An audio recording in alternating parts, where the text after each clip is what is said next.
BBA करने के बाद एमबीए से भी ज़्यादा पावरफुल करियर ऑप्शन चाहिए? क्या बीबीए कोर्स के बाद इंडिया के one of the most prestigious exams UPSC crack करना पॉसिबल है? क्या सिर्फ आर्ट्स एंड इंजीनियरिंग बैकग्राउंड के स्टूडेंट्स ही आईएएस के लिए एलिजिबल होते हैं? अगर आप भी बीबीए कोर्स के बाद आईएएस क्रैक कैसे करें ये जानना चाहते हो, देन ये वीडियो आपके लिए है, क्योंकि आज हम बात करेंगे about BBA to UPSC complete road map की। हेलो दोस्तों, मेरा नाम है नंदिनी, मैं खुद हूँ एक बीबीए ग्रेजुएट एंड आज मैं अपने इंडस्ट्री एक्सपीरियंस के बेसिस पर आपको बेस्ट गाइड करने की पूरी कोशिश करूंगी। अगर आप इस चैनल पर नए हो देन प्लीज़ इसे सब्सक्राइब कर ले एंड वीडियो को लाइक एंड शेयर करना ना भूलें। तो चलिए बिना किसी देरी के स्टार्ट करते हैं आज की इंपॉर्टेंट वीडियो।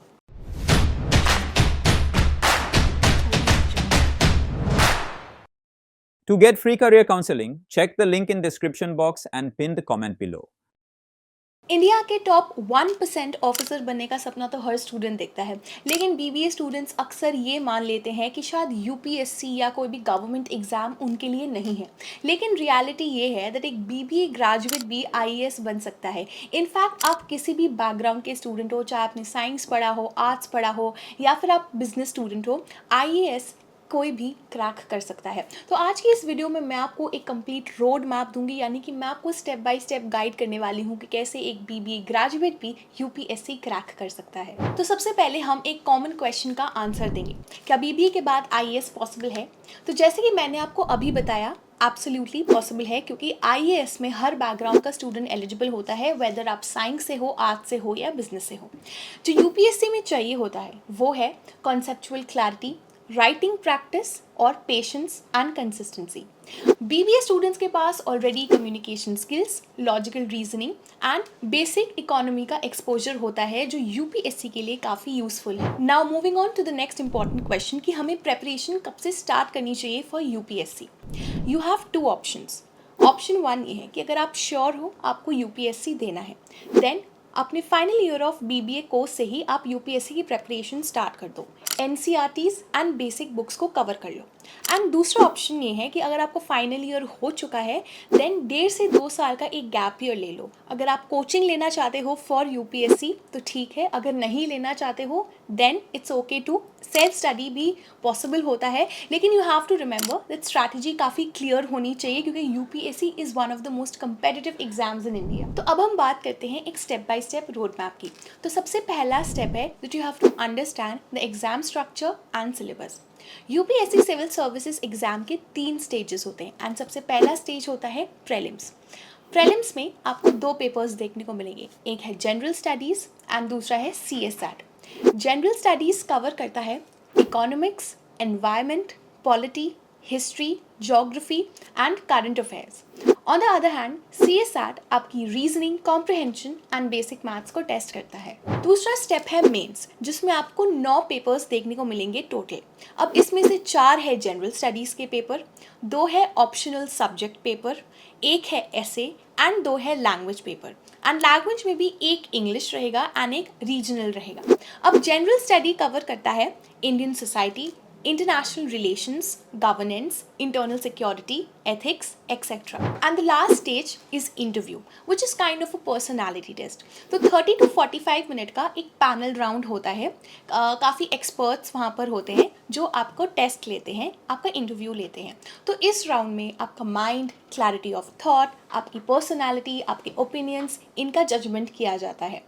नाउ जो सिलेक्शन होता है that is on the basis of mains plus interview. So now that we have understood कि यूपीएससी का एग्जाम स्ट्रक्चर एंड सिलेबस किस तरीके से होता है, it's time to go to the next step. तो नेक्स्ट स्टेप इज कि अपने ऑप्शंस को वाइजली चूज करो। तो एज अ बीबीए स्टूडेंट आप ये फॉलोइंग ऑप्शंस चूज कर सकते हो।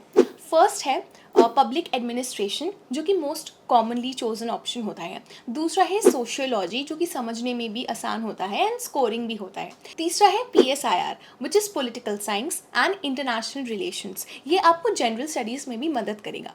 एंड चौथा है management, if you are strong in management as a core subject. Now moving on to the third step. अब यहाँ से हम आपकी फाउंडेशन बिल्ड करने पर फोकस करेंगे। Alright, so now the very first thing I want you to remember कि आपको हर दिन न्यूज़पेपर पढ़ना है, जैसे कि द हिंदू या फिर द इंडियन एक्सप्रेस।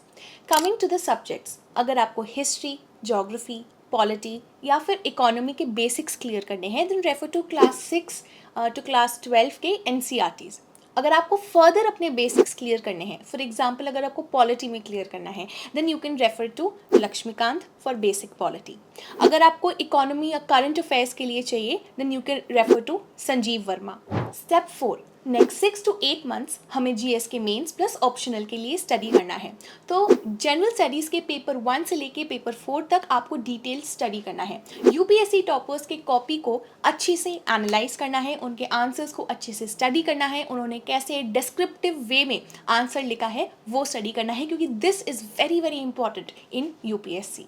आप ऑप्शनल सब्जेक्ट क्लासेस भी ज्वाइन कर सकते हो या फिर आप सेल्फ स्टडी भी कर सकते हो of course. And once a week आपको डेफिनेटली ऐसे राइटिंग भी प्रैक्टिस करना है.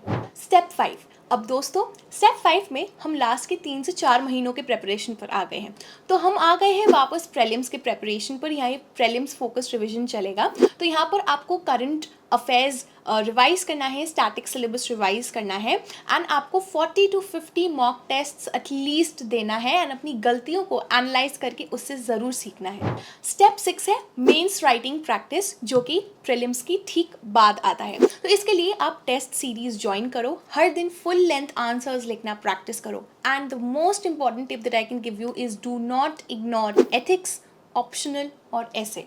दोस्तों अब हम आ गए हैं लास्ट स्टेप पर, विच इज़ इंटरव्यू प्रेप, जो कि मेंस के बाद आता है. तो इसके लिए आप बहुत सारे मॉक टेस्ट दो, work on your detailed application form, work on your communication skills, logical thinking and presence of mind. तो अब मैं आपको बता देती हूँ कि यूपीएससी एग्जाम क्लियर करने के बाद what are some of the best jobs in salary and perks that you can gate.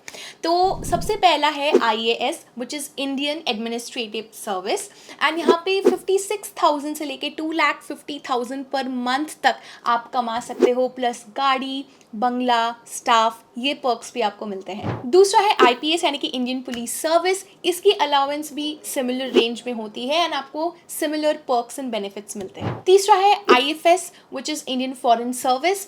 Now salary and allowance मिलाकर you get somewhere from 1.5 to 2 lakh per month, जो कि स्टार्टिंग होता है approximately. And last but not the least IRS, जो कि customs या फिर income tax के डिपार्टमेंट में काम करते हैं. उनकी स्टार्टिंग सैलरी 56,000 से स्टार्ट होती है per month, plus government vehicle होता है, सिक्योरिटी होती है, स्टाफ होती है एंड सिमिलर बेनिफिट्स होते हैं. So guys this is it for the video today and I hope that आपको ये वीडियो बहुत ही इन्फॉर्मेटिव लगी हो.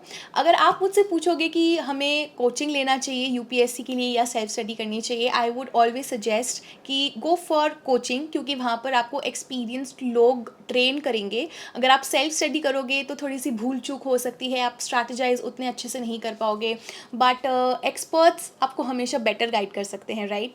सो if you are planning for UPSC then please like and share this video with your friends as well, and do not forget to subscribe to BBA Fundas by Sunstone. अगर आपको BBA course से related कोई भी doubt या query है, हमें please comment section में बताइएगा, and I will see you guys in the next video, so please stay tuned with us.